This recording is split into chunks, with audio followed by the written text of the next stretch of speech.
Hello, everybody, and welcome to a bonus episode of the Rock and Beards podcast. I'm going to call it a bonus episode because this is going to be a more of a linear series as we go through the entire discography of Björk, starting with the album debut for this review. My name is Holden Stephan Roy, or HSR, and this is the series where we go through rock-ish. I guess Björk is kind of rock.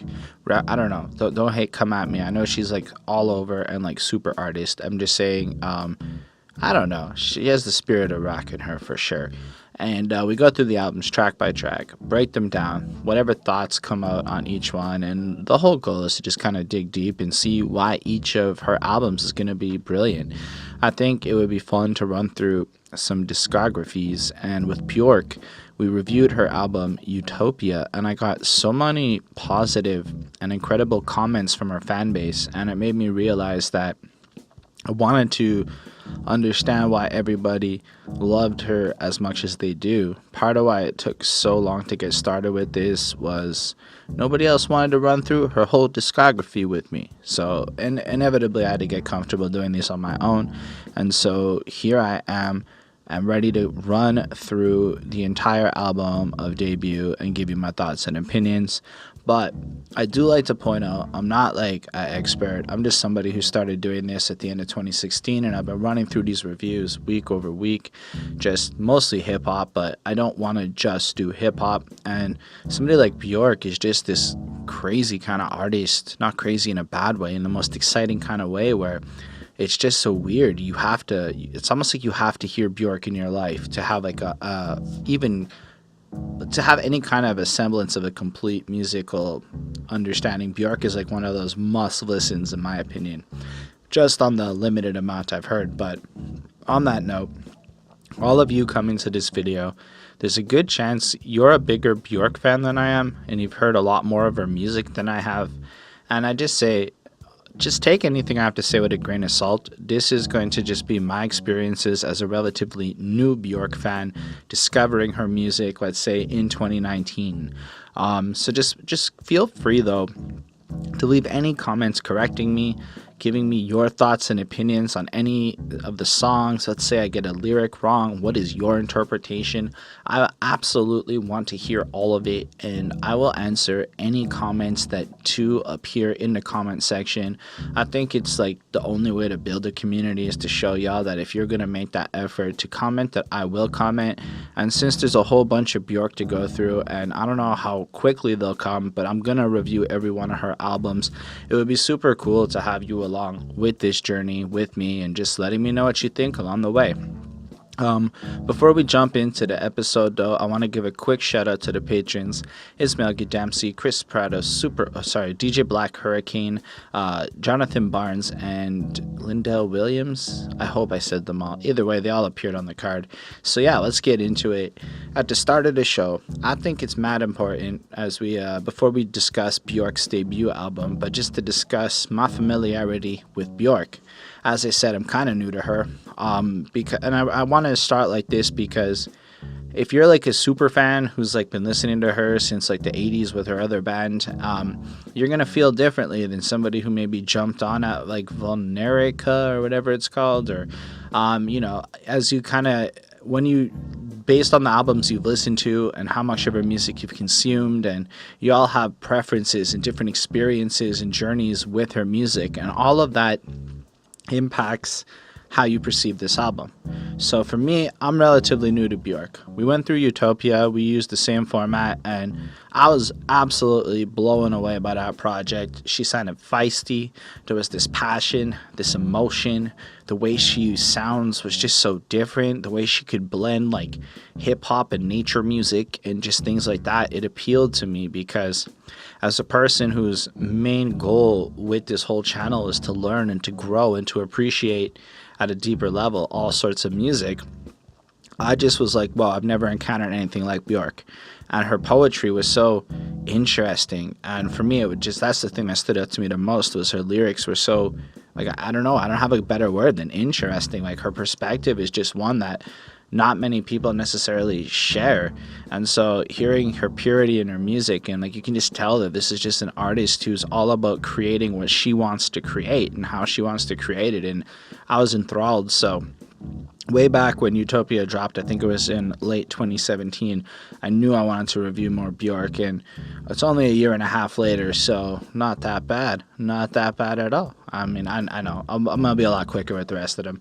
I don't have a lot more to say. I know she's Icelandic. I know she's a musical legacy. I know that she was in a band before this. I actually listened to it a bit just to get like a sense of what it sounded like.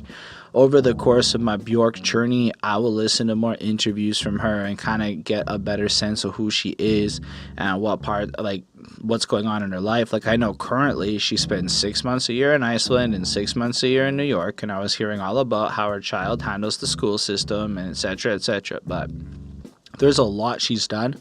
Like, she's collaborated with RZA from the Wu-Tang. She's got like this crazy catalog, so there's so much to still learn, and I promise I'll put in that effort to learn what I need to make this better. And if you have any books or recommendations, I'm super open to that. I've been a little stunted on my reading quest, but I plan on really getting back into reading with a fervor.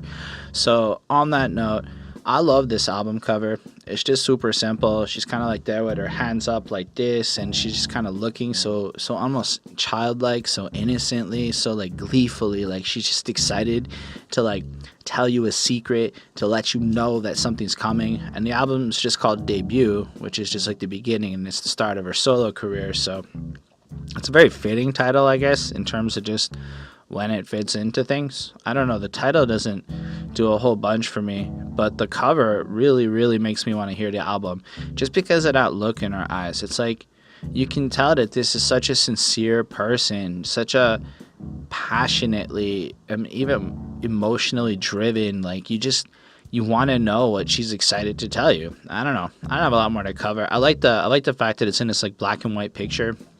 It's almost like it's sparse. It's almost like you're just getting this raw experience. I don't know. I feel like the cover does a lot more for me than, say, the title does, but that's all right. I'm going to get into it now. I don't want to waste y'all time. So why don't we talk about human behavior?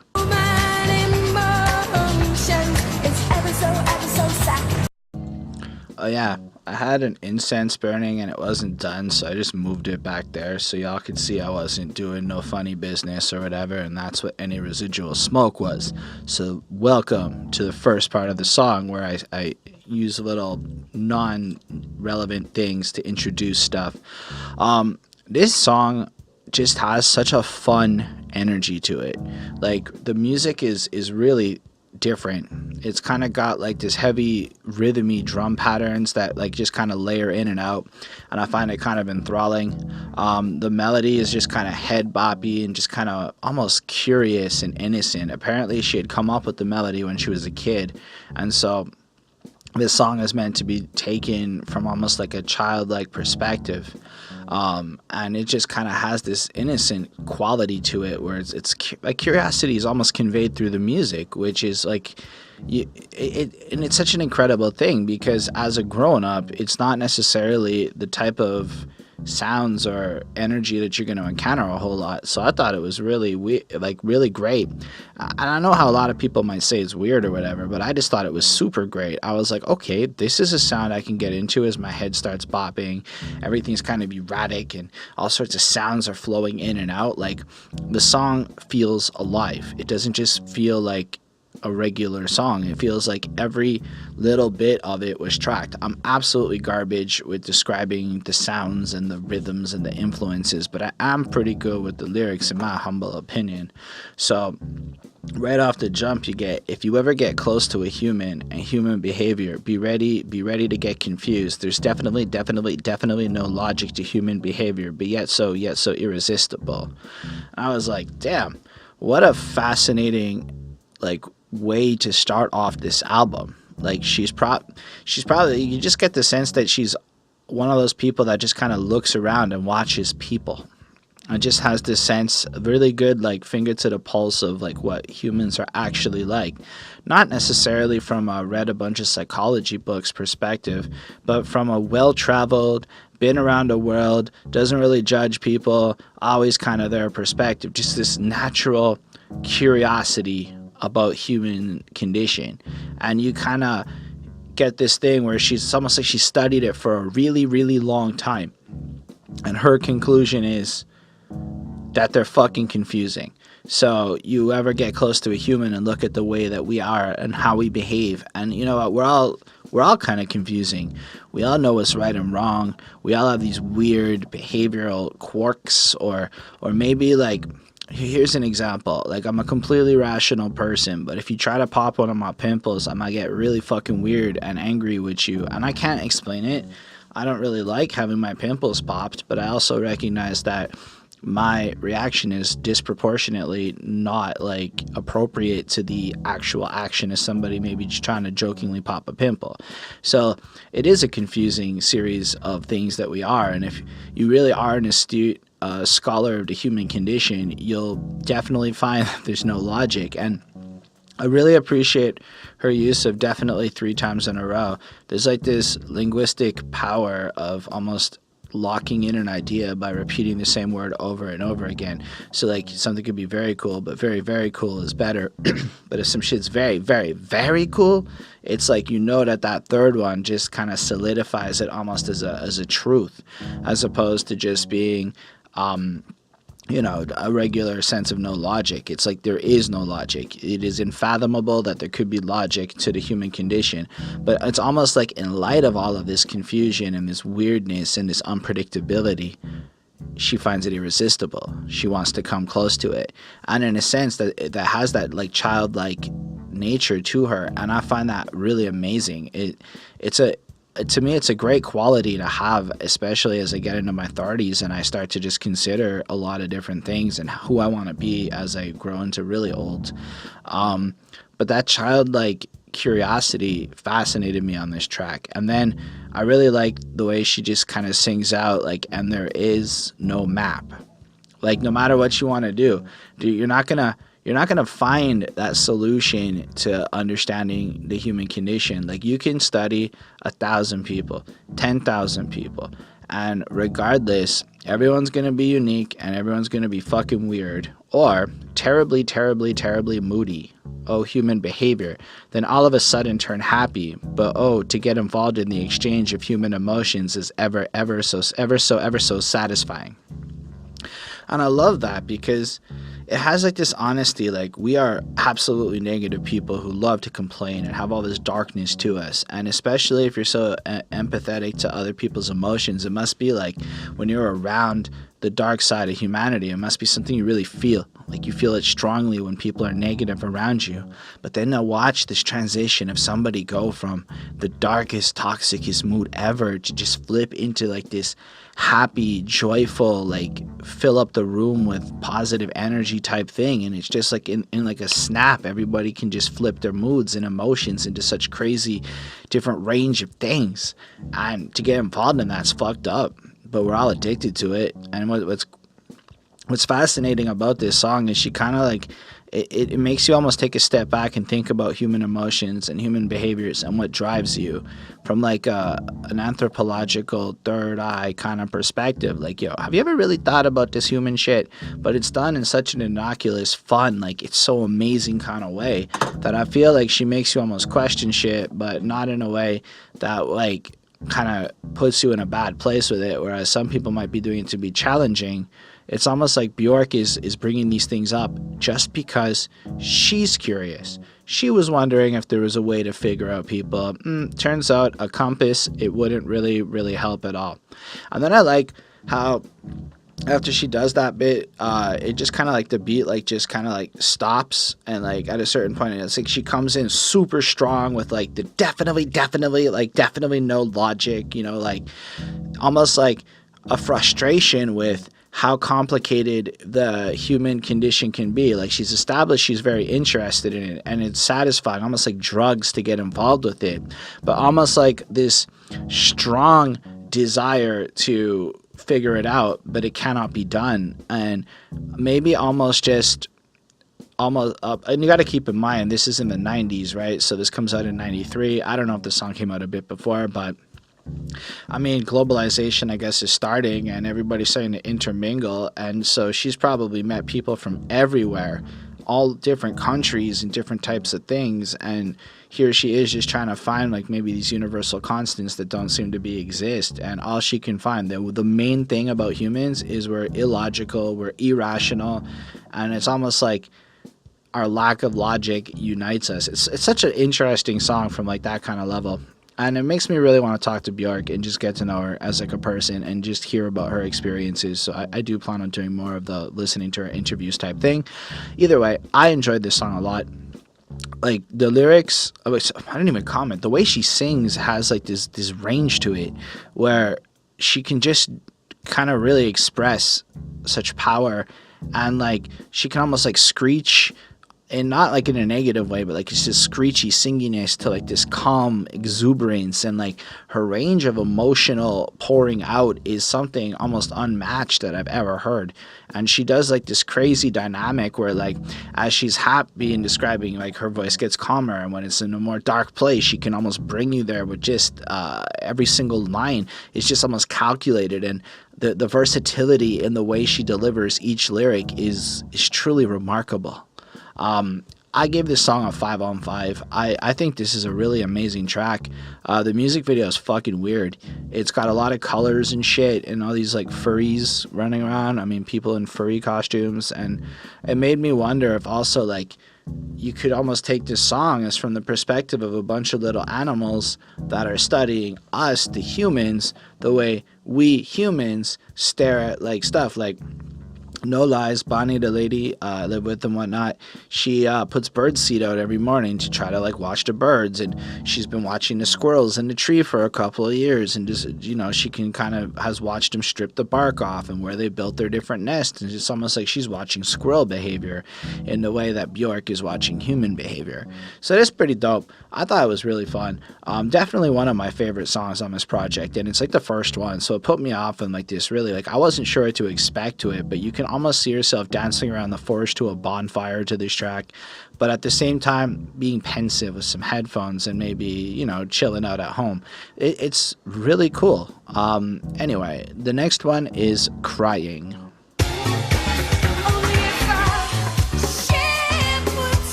I really like that funky do do do do do kind of bass that's on this track, that just kind of dancey vibe to it. Like I could see how this one would pop off really well in some kind of rave or dance club, and everybody's just kind of bopping around listening to Björk rail out her emotions the way she does. Thematically, if I understand this track, it's pretty straightforward. She's kind of wandering around feeling isolated as she like travels and shit. I travel all around the city, go in and out of locomotives all alone. That's just the first verse, and it's got like this almost, I wouldn't say desperateness to the way she sings it, but it definitely doesn't have the same curious tone. It has more of like this anxious, passion driven feeling to it, right? And I kind of related to that little part of the lyrics where it's just, I know what it's like to be sitting there maybe in another country or in another place. Like I've traveled a little bit in my life, and I know what it's like to feel like you're all by yourself. You know, you're going into a car, into a bus, you're doing your thing, but you feel socially alone, even though you're all around and like, you know, there's no one here and people everywhere. So you get that idea, like there's no one here, but in that sense, it's like there's nobody that you know, that you care about, that you can connect to, that is here. You look around and it's just, there's people, but all of these people aren't really individuals that kind of count for anything in the sense of curing your loneliness or maybe your anxiety or that feeling of maybe just being enveloped in a strange place. And I kind of really was surprised that maybe like in the first song with Human Behavior, you get the sense that this album's going to explore human behavior a bit, and then to go into such a interesting subject matter of just kind of feeling alone and like missing somebody, and then to go into that like powerful chorus where she's just like crying because I need you, crying I can feel you, crying because I need you, crying because I care.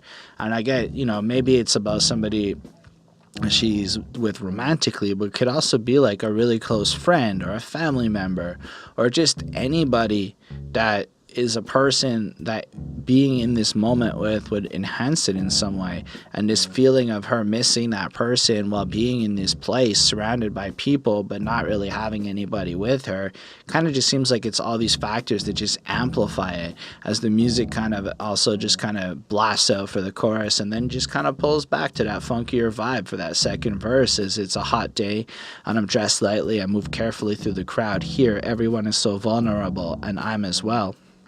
And it's almost like, you know, she's out there and she's not maybe feeling so protected given what she's wearing. You know, if you're dressed lightly, it is maybe it's the stares of other people. Maybe she looks super attractive and she's getting the wrong kind of attention. Or maybe she's just realizing that everyone out there without any protection is vulnerable to any kind of darkness that could be going on in the city. I mean, there's plenty of reasons for a person walking through unfamiliar territory to feel anxious. Like, I've had moments where maybe I'm just going to meet somebody for the first time and, you know, you have these weird thoughts that run through your head. Like, maybe something dark's going to happen here. And I kind of wish that I had that person that I want with me, but they're not my, like, you know, friend or whatever. Instead, you're just out and about and you're hoping and I don't know, it just kind of has this anxiety to it that I really like, and the way she just screams and expresses it all is really, really fucking just powerful.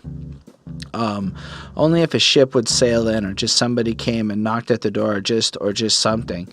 For this, I just kind of like pictured myself at parties, because I'm not really that good at going to parties. I've had many a night where I just kind of sit there on the side and I mean there's people everywhere but I don't know anyone, and I don't know that I give off like the friendliest vibe to people when I'm at these parties, because I get sometimes some weird looks and shit, and I'm just like, usually I'm just pretty innocent with it, but I come off like I'm maybe a little more malicious looking. I don't really know what it is, but I can picture nights where it's like late in the night and you're just kind of stuck, or especially if you're at like a rave and it's overnight and you're just waiting for like the fucking buses to open again so you can go home, and you're just almost hoping anybody will approach you, or you're just hoping somebody will come in and just show an interest, especially when you're surrounded by people who have interests with each other and whatnot. Either way, I really enjoyed this. It's just, I think even if I don't fully understand what she was going for with this song, I felt like I was able to still connect with it. I felt that the power and the, like, she was screaming out, like, you can just picture her being like calm and composed on the outside, scruffling about the city, but inside, this is the emotion that was really going on. This is what's boiling up beneath the surface and whatnot. So I was just enamored with the raw passion and the emotion in it, plus the fun, dancey, groovy beat where, again, you're getting like this really enjoyable music that can serve multiple purposes, but you're being blasted with some shit to think about in maybe a little more of an obscure way. I don't like this one quite as much as Human Behavior, but I like it pretty fucking close, so I gave it a 4.75 on 5. It is damn near perfect to me. And on that note, we can move on to something a little more lovey as we discuss Venus as a Boy.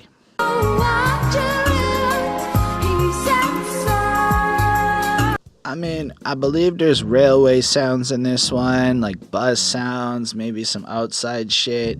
It's definitely a song that has all your conventional elements of a song, but the way she just adds in other sounds to the music to make it music had me doing shit recently, like sitting there in the subway and just listening to the natural vibrations of the subway, the way the doors open, the ambient sounds, the people talking, and just trying to almost compose this all like the natural rhythms of different layers of a song in my head.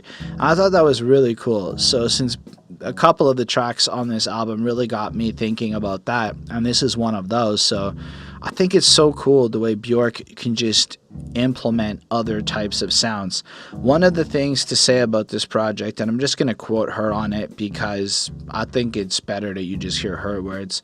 So she wrote this in her living room in Iceland and sang it into a dictaphone. Later, by accident, we were going through sounds and I found this broken bottle sounds. It wasn't intentional, but it sounded great.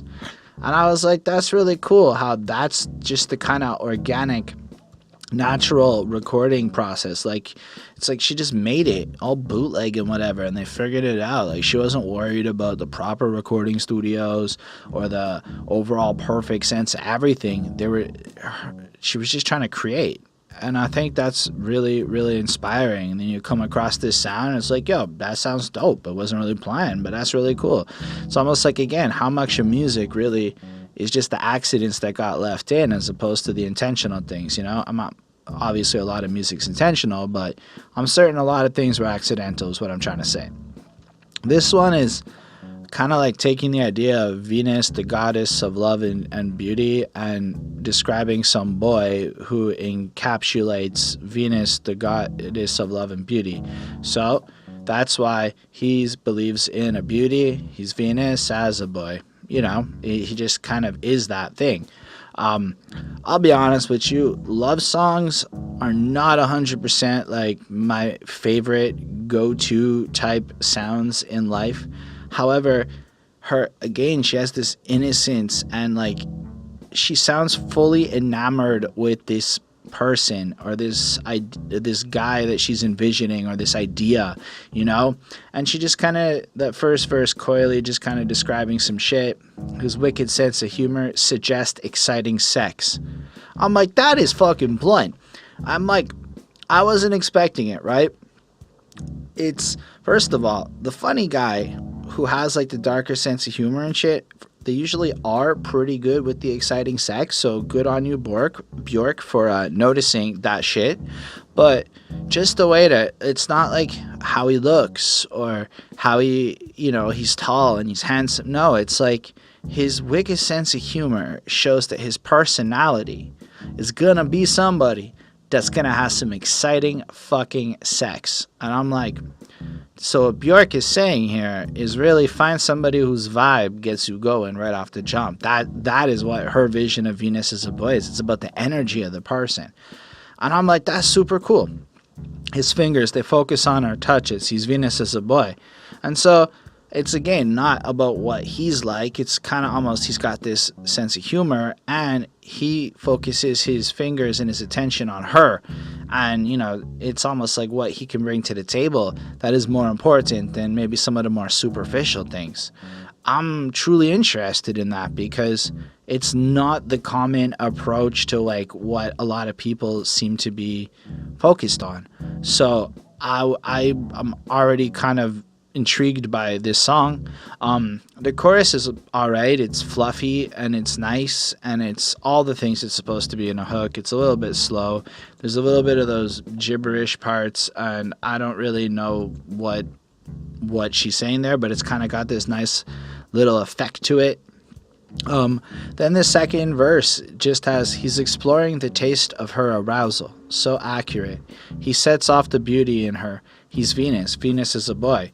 And so I get this as he's eating her out and enjoying pleasing her. And the more that she's aroused and getting wet with the taste and whatnot going on, it's like he gets stimulated and motivated by this. So I can imagine in this male-centric, everybody gotta please the man kind of world, when you take the idea of the goddess of love and beauty and flip it, it's now going to be this witty, charming guy whose focus is on you, the lady's pleasure, and with the goal of making that lady feel beautiful, to excite her, to make her feel complete and powerful, and I guess sploosh and whatnot.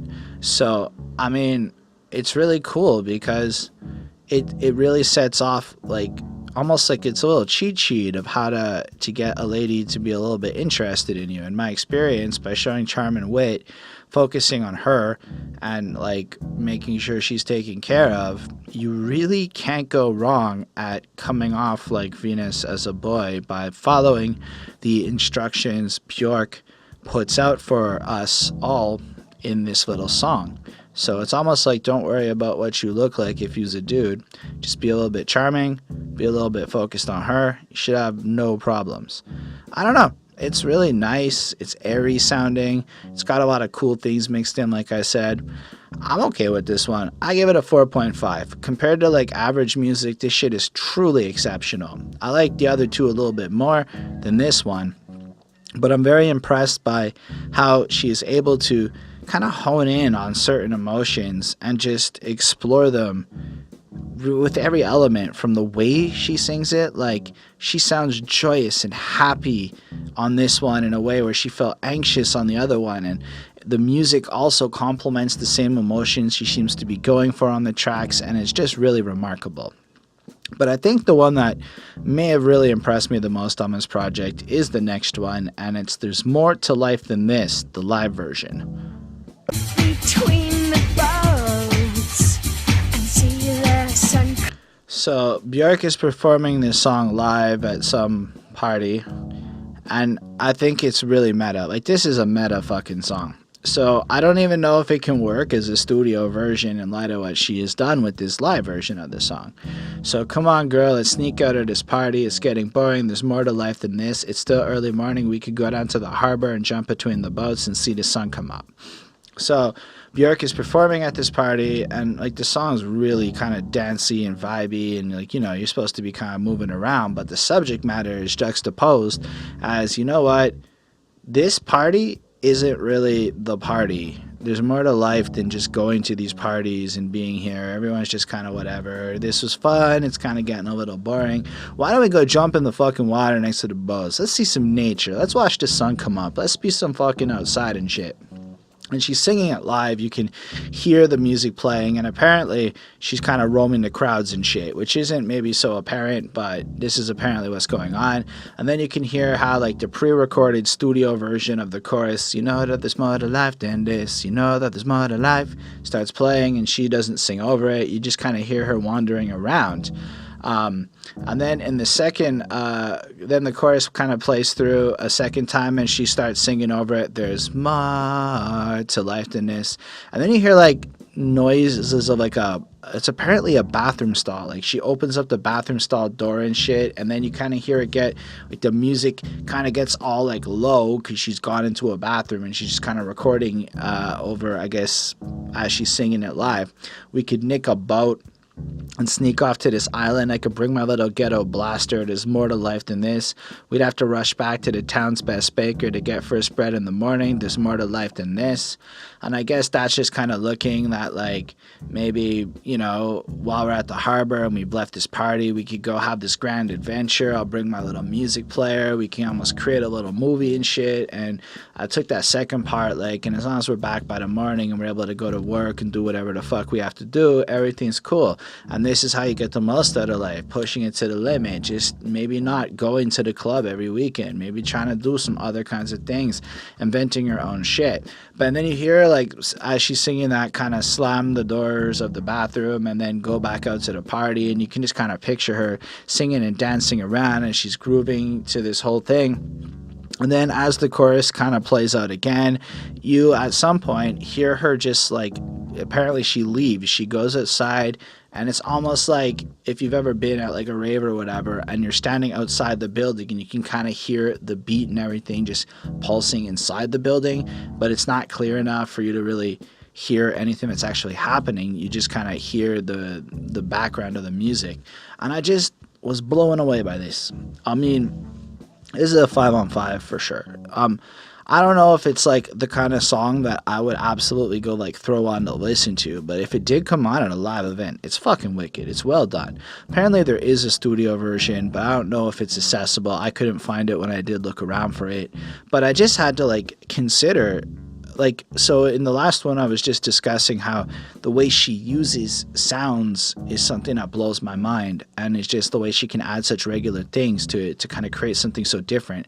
In the same way, the way she used the environment of recording this track live, this song about leaving a party and going to like live life, as a person performing her own song about this at the party, and then just kind of gets flustered with it and then leaves the party and goes on. And it's just the way that the changing environment just enhances the overall experience you have. Like, you almost feel like you're wandering around with her. You can almost close your eyes and picture that party you're at where you've felt that same thing. I don't know. This is some next level shit. I really, really, really fucking enjoyed it.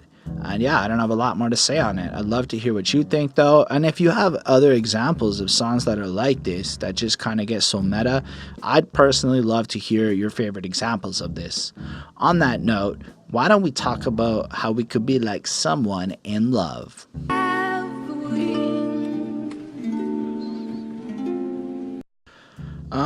So apparently this one is originally written by Johnny Burke and Jimmy Van Heusen.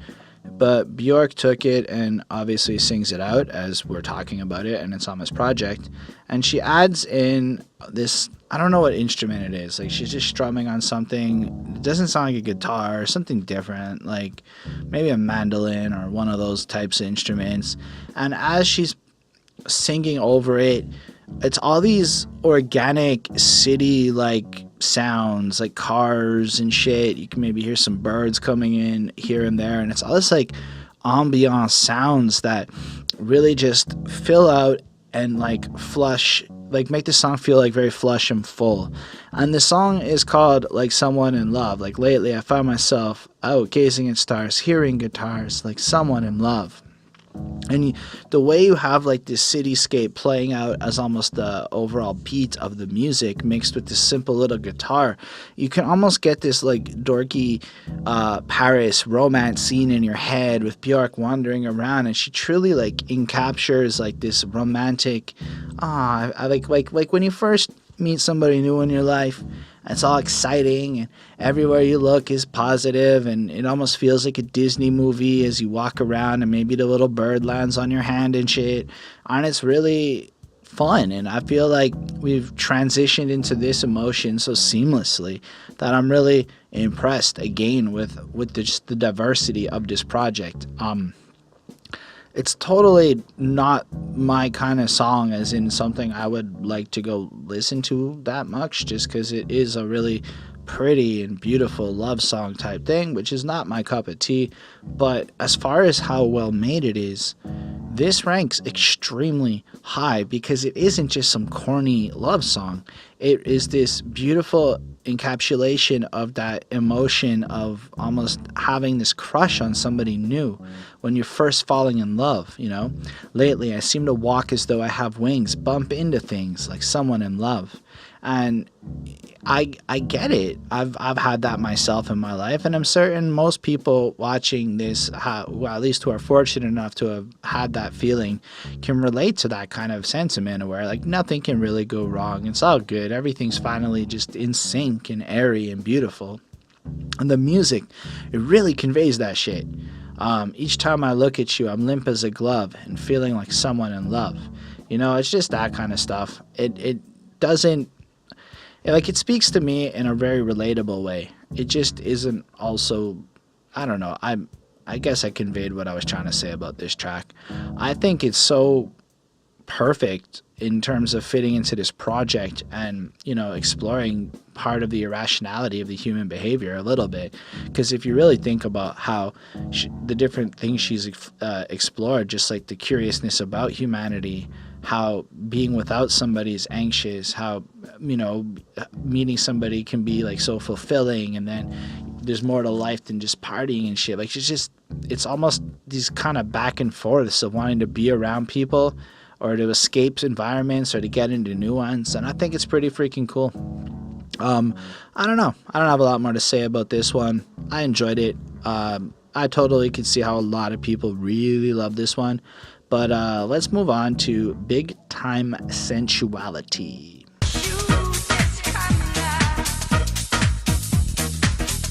Man, this is again super upbeat and super like do do do do do do do. I don't know if I'm doing it fully right, but you just kind of just want to move around, kind of dance a little bit, just kind of like pop around. And the song is another kind of love song. This is like the platonic love song anthem to your friends that you connect with.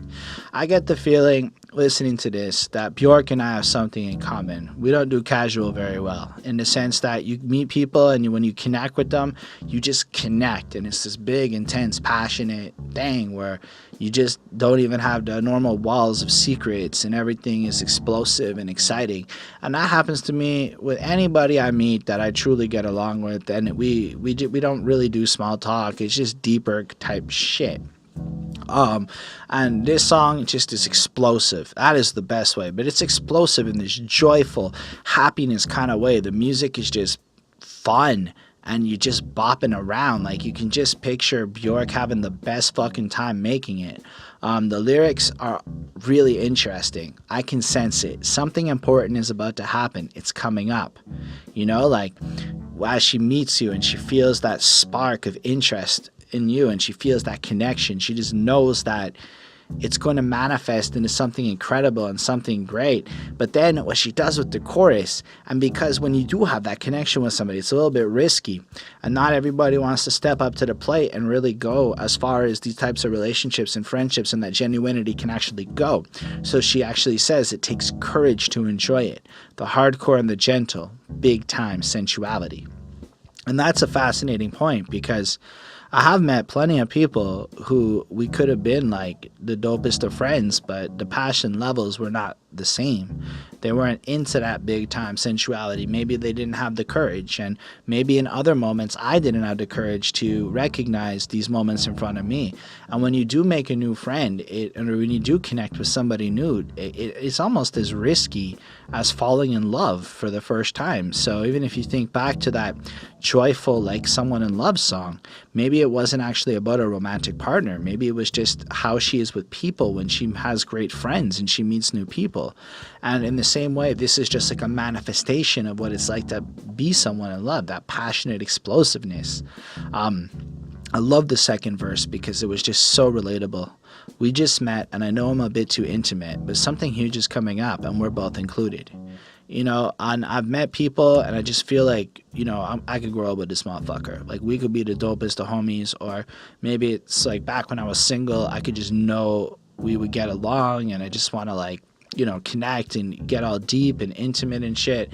And I like how she goes, I'm a bit too intimate, because that is something that the world has. That's why we have small talk. Nobody wants to get deep. Nobody wants to get intimate. Nobody wants to talk about our deepest fears and our biggest hopes and all of that shit. Like, that's part of my big problem with my social life, is that I'm more like Björk. I want to do the big time sensuality thing, and everyone wants to talk about the little things like Netflix and hockey, which I have trouble connecting over. I mean, there's certain little things I can connect over, but I want to have that deep shit, that big time sensuality. I don't know. I feel like this was a really cool one in terms of, again, offering some relatable emotional experiences and almost like destigmatizing passionate friendships. Like, a lot of people maybe get weird about getting close, especially within guys. Guys, it's hard to make friends with if you want to be intimate.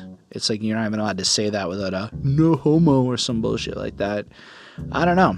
I like the sentiment of who she is. She just feels like such a genuine person.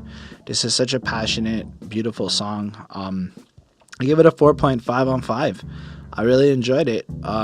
Anyway, the next one on this album is called One Day.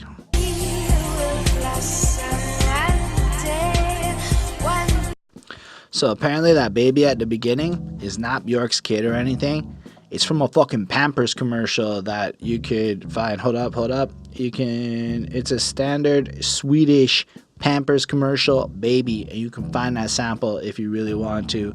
So since I like to share, you know, the stuff I learned, that's how we're starting this one off.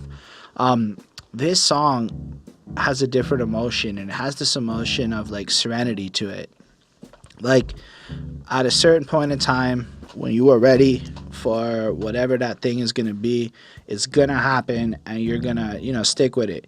And I can imagine, like as a person who creates art and does the YouTube thing and whatnot, like, this is very in line overall with don't give up when it's hard, because it's all the people who gave up that were like 2 things away from like making it. And maybe it's a year, maybe it's 5 years, but if you give up, you will never succeed in your life. So one day it will happen. One day it will all come true. One day when you're ready. One day when you're up to it. And I like how that little juxtaposition happens there. So one day you're going to get your dreams, and it's all going to be amazing, and it's all going to be incredible. And then the second part is one day when you're ready and when you're up to it. And this really relates to me. Like even today, I was supposed to do some rap reviews, but the lyrics weren't available. So I said, I don't want to do any reviewing, and I canceled. But then I felt bad, and then I decided to do this Björk review, so I at least put out something. But I guess the whole point of that is I want that success in life. But it's when you're ready to put in that work and to live in the way that you're supposed to kind of receive the blessings. It's when you're ready to align yourself to see opportunity when it's in your face. It's like I could have gone to a show last night where I would have met some local rappers, which might have opened the doors up for me to be involved in some of these things. And I didn't do it because, I don't know, I guess I wasn't up to it. And it really makes me think when I hear lines like this that as much as I'm waiting for certain things maybe to happen, like maybe one of these videos goes viral. Okay, it's not going to happen at this point. But like, I mean, it might, but it's not really a gamble you should be making. It's more when you're ready to put yourself into the place and doing the things that you want to do, the atmosphere will get lighter, and you know, the sun, 2 suns ready to shine just for you. And it's like once you're ready to put yourself in that place, you'll get everything, you'll feel it, etc. And then, you know, kind of flows in as it gets more passion and the music gets thicker and it builds up more, and she just kind of, you know, gets more explosive as she's like, one day you will blossom, you know, like you're gonna get to where you like, it's like a growing process, you know, like this isn't just some shit that happens. And I know that right now as a reviewer, I am significantly better than when I started doing my first reviews at the end of 2016. I was not very good then. I couldn't do a solo video. I couldn't hold it down and keep talking and always come up with something to say. It would have been really bad, all things considered. I mean, maybe you're thinking this is bad. Well, it would have been worse than this version of bad. Whereas now, because we've been grinding and putting in that effort and trying to find ways to improve and to take in the feedback of the universe, it almost feels sometimes like an aeroplane will curve gracefully around a volcano with the eruption that never lets you down. That is one of the weirdest worded fucking things ever. I know my segue was terrible, but what a weird, like, thing. But basically, it's like as you have these disasters and shit that comes in, it's like you'll be able to get around it, and you'll always be able to have faith that you'll be guided through the stormy situations of life. I don't know. And it just kind of explodes into the beautifulest fireworks are burning in the sky just for you. I can feel it. And it's almost like Björk is saying she has absolute faith that you will be able to accomplish anything that you want to set out to do with your life, as long as you're willing to do the things on your end of it to ensure that, again, you're able to receive the blessings of the situation. And it's like maybe, like, I mean, I feel it a lot in an anecdotal sense as somebody who's been pursuing all the missed opportunities. But as an example, I have a friend of mine who was really feeling mopey, and we had a conversation where I'm like, yo, I'm certain there's opportunities in your face and you don't even see it.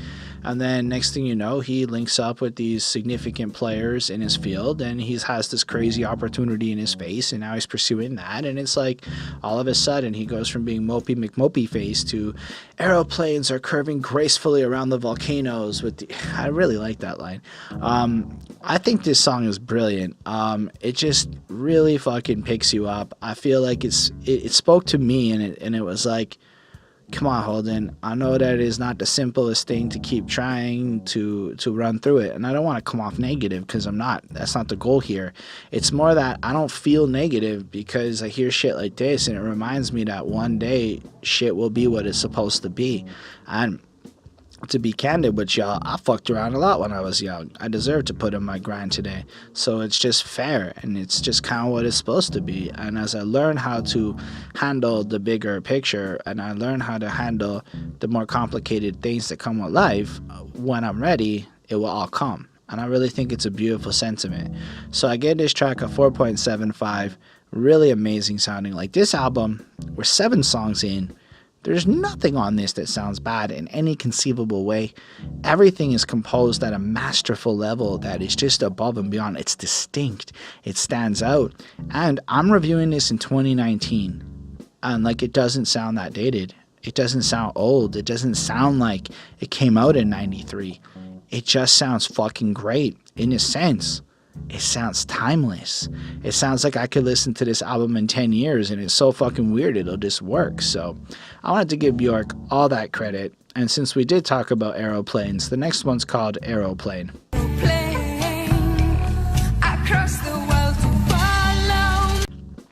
This has some crazy rhythmic shit, and then it just flows in and out, and then at one point it just like stops and has some like brass sounding shit like kick in, and she's just screaming over it, then she's singing over it, and she's doing all of that transitionary shit, and I'm like, damn, Björk, you are absolutely a versatile artist with a whole lot of interesting going on here. As far as what this song's about, it's like, I cannot live peacefully without you for even a moment. I miss you terribly when you're away. And I guess in this case, it's like maybe a romantic partner. And she's just kind of, and I got to imagine that her life has her traveling a whole bunch. And she's maybe just in a hotel room or somewhere. And she's just thinking about this person that she cares about. And she misses them so much that and you already have a good idea about the level of passion that Björk brings to the table. So you have this come in and she's just like, can't live without you. I'm feeling very awful. And it's just fucking unfair almost how terrible it is when you're not around me. And I'm just like, it sounds all mysterious and kind of crazy. And then, you know, he's away. This ain't right. I'm alone. I'm taking an aeroplane across the world to follow my heart.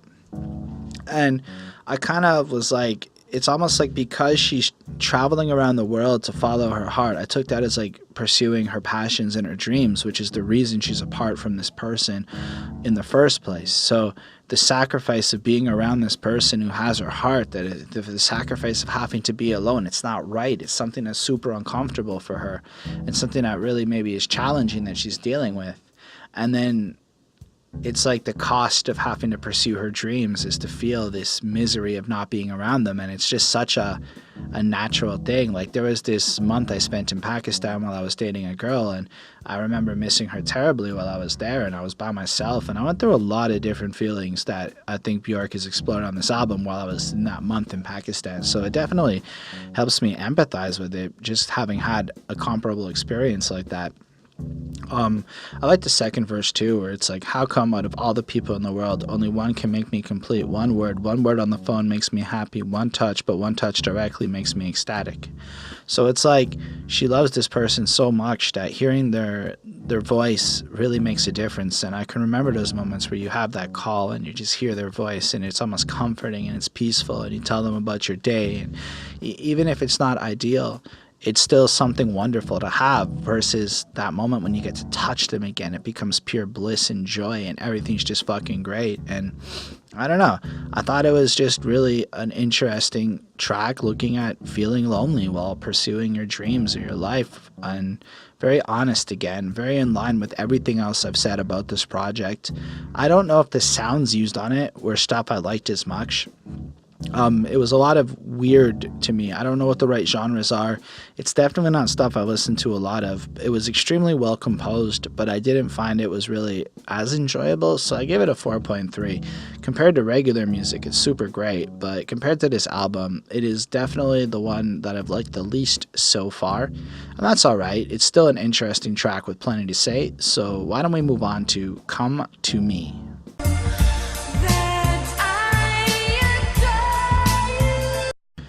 The drum patterns on this song are ridiculous. The rhythms are complex and interesting, and it just keeps evolving a little bit. And I really, really enjoyed it. The beats kind of got this smooth, ambient calmingness to it. And that makes sense because of what this song seems to be about. Now, full disclosure about myself, I'm a super anxious person that thinks too much, but more relevant to this song, I talk too much and I get a little bit insecure in terms of maybe my romantic partners. And so I felt like as I was listening to this song, I have been in the moment that Björk is describing here, where maybe I'm feeling away, and then you hear, "Come to me, I'll take care of you, protect you, calm down, you're exhausted, come lie down, you don't have to explain, I understand." And so it's just having that, in my case, woman who's been there and just seen me and just, come lie down, I got you, you don't have to explain anything. Of course I talk too much, so I'm going to explain shit, but it's just kind of, she's just going to deal with the situation and use her empathy to, take care of you and hold you and do that magical shit that person who cares about you does, that just makes you feel better when you're not, even though it's an irrational, illogical type thing. But then I thought it was super interesting in the chorus when she goes, "You know that I adore you, you know that I love you, so don't make me say it, it would burst the bubble, break the charm." And this is where I kind of empathized a bit, because I can imagine with the eccentric types that Björk must attract, that she deals at a high level of insecurity. And when I'm feeling insecure, it's almost like even while that person is holding you and like proving empirically how much they love and care about you, you'll be like, "Just tell me you love me, just tell me," you'll say some dumbass shit. And then in a sense, you're killing the romance and breaking the fourth wall a bit. And so there's this whole charm and this vibe, and she's just trying to be there. And maybe this is some like foreplay, emotional type shit, or maybe it's just like she doesn't, she just needs to go through the motions of it. Like, there's no need to say what's being done. I've met plenty of people who it's like, if you "can I kiss you" kills the vibe, whereas other people want to hear all the words. And so everyone's kind of different. In Björk's sense, I get the feeling the vibe is very powerful, and you're supposed to just ride the vibe and let it be what it's supposed to be. And in the same way, so by talking about it, you just kind of get rid of it. It's almost like you create doubt. You make things that don't need to be said, which breaks the magic of having this ethereal shit in the air. And that's kind of how I felt about that. And then in the second verse, I feel like she just kind of doubles down, like, "Jump off, your building's on fire, I'll catch you, destroy all that's keeping you down, and I'll nurse you, I'll protect you." So it's like I can see the demons going on, I can see the chaos in your life, I can see all the problems you're facing, and I can help you, and I can be there for you. Just shut the fuck up and let me do it. And I'm like, okay, as a guy who talks too much, I've been the guy in this moment multiple times. Björk has done it again by capturing a real and powerful emotion, something different than anything else on this project, which, considering it's the 9th song, isn't always the simplest thing for a lot of artists to do. So 9 tracks, 9 emotions, damn, powerful, really great. The serene feel of this song, it just really envelops you. It's just beautiful to listen to. I gave it a 4.5 on 5. I really enjoyed it. I don't have a lot more to say about it. So why don't we go on to one that's called Violently Happy.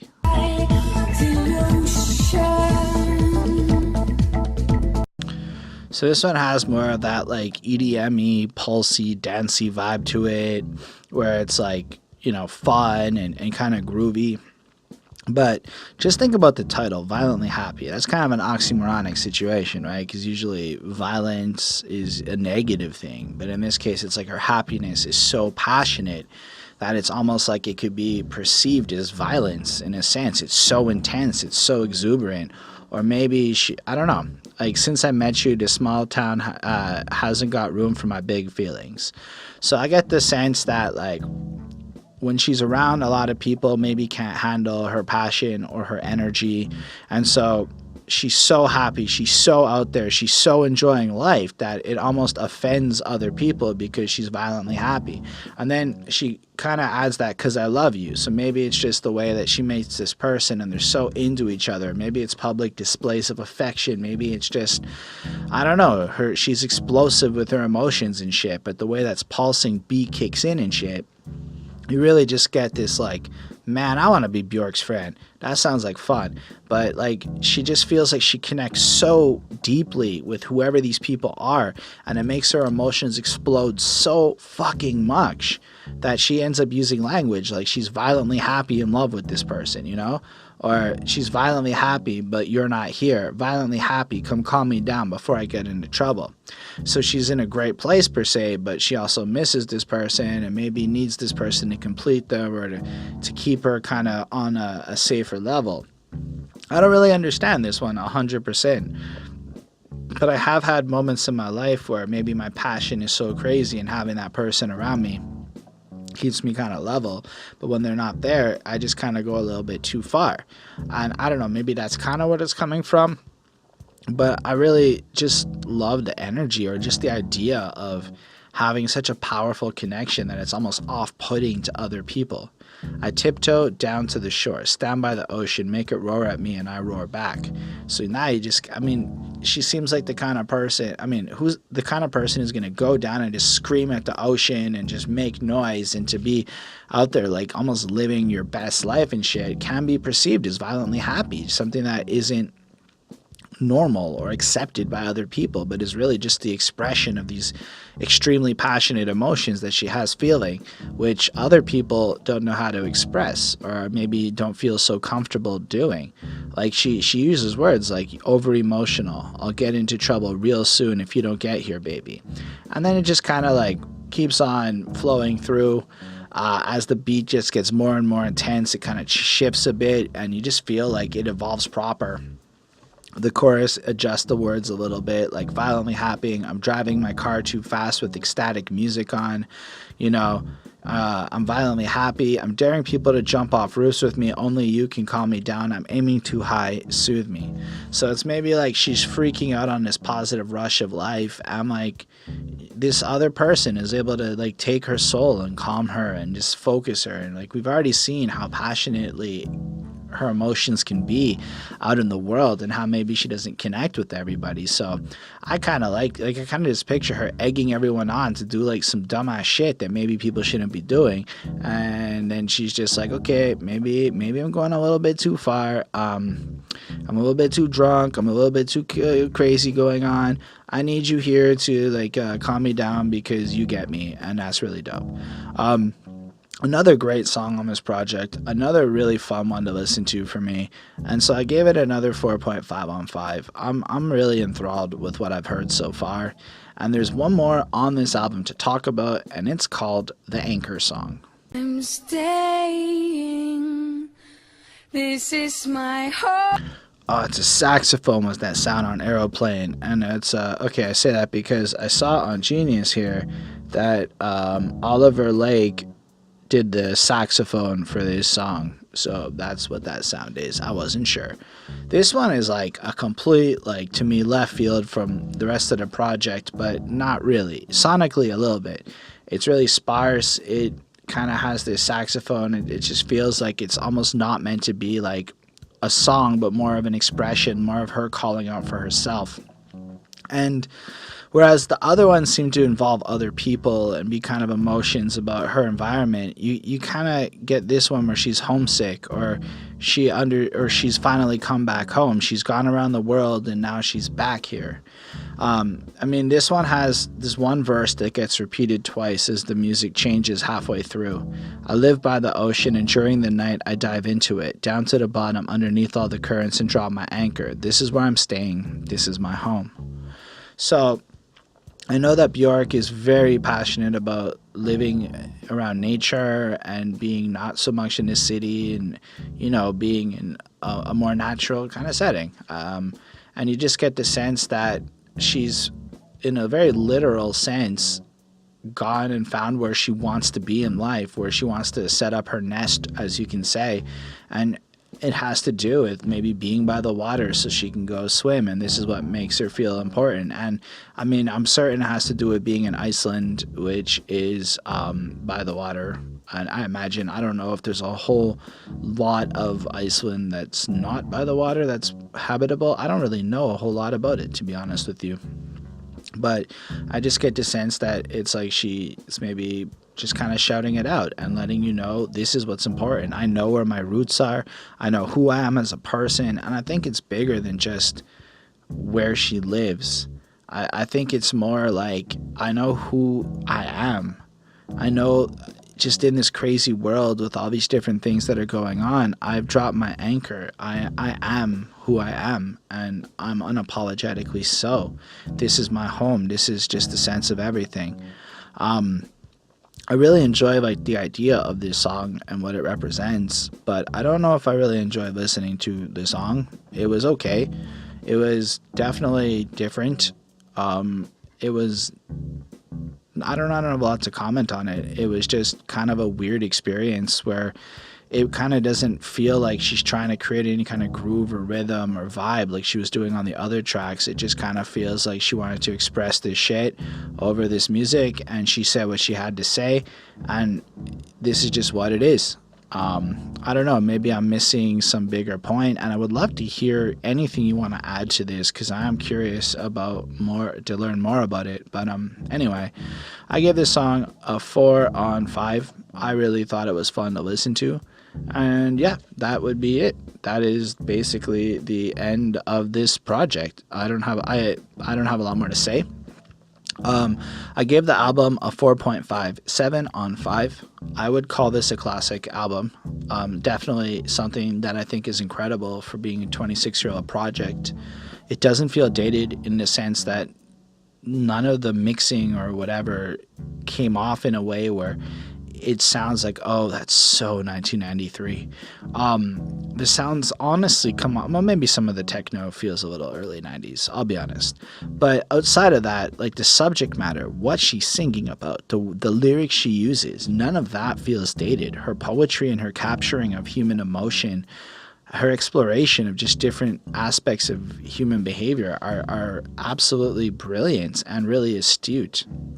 And it's really like, I don't know, like she sings in such a weird and beautiful way where she can scream and she can just make she has such a powerful range with her voice, and she's able to flip the control of exactly what emotion she's trying to convey to meet the perfect groove of the song every single time on this project, all 11 of them. She did it masterfully, time and time again. The composition beneath her was perfect. Like there's nothing wrong with it. Your only big issue you might have is that it is not a sound you particularly enjoy from a preference perspective. This is fucking brilliant. It is quite the debut. Yeah, I see what I did there. Anyway, that's what I have to think about it. I really look forward to hearing what you have to say in the comments. I make the promise that if you do put a comment down there, I will make that effort to answer your comments so we can have a little conversation. At some point in the next month or two, I will get the next Björk review out, and I will just keep doing them until I've covered all of her albums. Just want to give a special thanks to the patrons: Ismail Gadamsi, Chris Prado, DJ Black Hurricane, Jonathan Barnes, Linda Williams. They support what we do.